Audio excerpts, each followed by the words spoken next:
Hi, welcome to Lean Woodworks. This is a Ron Paulk inspired shop, but what I'm going to do is I'm going to make a playlist of all the details about this shop transformation that took place over a period of 2 years. Today, we're going to do my dust collector. Now I'm going to talk about dust collection for just a second. You can spend all the money in the world you want to spend on dust collection, but I need to remain portable, and I'm not going to spend that kind of money on something like that when you don't need it. When you have a dust collector, any dust collector, the only thing that you need to maintain is proper flow rate. You see, these are what's called a low pressure, high volume system. One of the ways to think about it is when you're using a dust extractor or a shop vac, you're sucking up the dirt. With these, you catch the dirt or the dust in the airstream. I know that right now that this is 7,238 millimeters square. That's how much surface area is there. So when I build something or I'm adding dust collection to something, as long as it's able to have that flow rate, that type of connection, most of these manufacturers are pretty good, 4-inch collection, 2-inch collection. They're pretty good at setting them up. Some of them are, some of them aren't. The smaller that hole gets, the harder it is to collect from. That's why a lot of your power tools use an extractor instead of collector. Now, I've been woodworking. I cut my first piece of wood when I was 12. So I've always had the big three, big table saw, bandsaw, drill press. And because of that, I've always had this. Now that I have the Ron Paulk work system, these aren't necessary to work within that system, but I have them and I'm not getting rid of them. But anyway, let's talk about the dust collector that I have. And I did it smartly under Ron Paulk's principles. I got about $600 in this whole setup, and I got the Wind Environmental filter on here. One of the things I talk about managing that flow rate, when you buy these and they have these bags, they actually become dust pumpers and not dust collectors because micro dust comes out of it. This is a 1 micron absolute Wind Environmental setup. I bought the filter and made my donuts, and plus I made a bonus on the top, which I'm going to show you.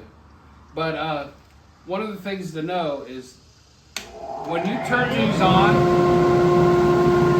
you can see that tornadic activity down in there. You should always see that. Look what happens when you constrict the flow. It stops. That's not what you want when you do this. Whenever you hook up to something, you want that flow rate to stay high. And that's the difference in these a lot of people miss. And I've seen a lot in router table builds and stuff where they screw that up. But in the next video, when we do the table saw and router table setup, I'll show you why that's important.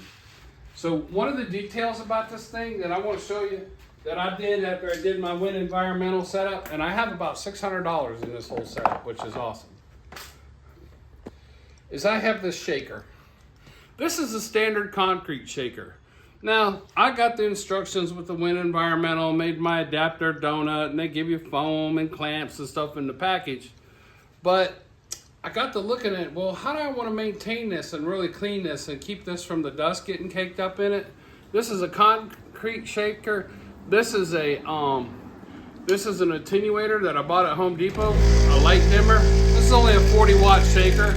I go ahead and turn it on, and if you look down in the bottom here, you can see that the dust gets shaken out, goes down to the bottom, and that's how that works. Also too, I've got power head screws here, aircraft safety wire pulling this down. There's a recess in the top of this filter, and this inner disc here is cut perfectly to that, so this can sit down into it.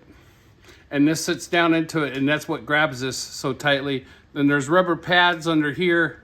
Then this is safety wired and pulled tight. Also too, the power head screws have a cone on the end of them. They have a conical head, and when you tighten the screw up all the way to this, it pulls this wire super tight. So that's my dust collector. Now, like I told you before, you can spend a lot of money on this and you can have this whole great grand system in your shop, but I don't recommend that, because really you can spend a lot of time and a lot of money on dust collection and miss the goal entirely. You really need to get one system and learn how to maintain that connection. That 7238 number that I gave you is very, very important. And you'll find that out in the next video when we do the table saw and we do the router table setup on it. Well, that's it for my dust collector. And if you want to learn how to do this, go to Win Environmental. They give you instructions, they give you the whole kit, and then you can do this add-on here like I did, and you'll be totally happy with it.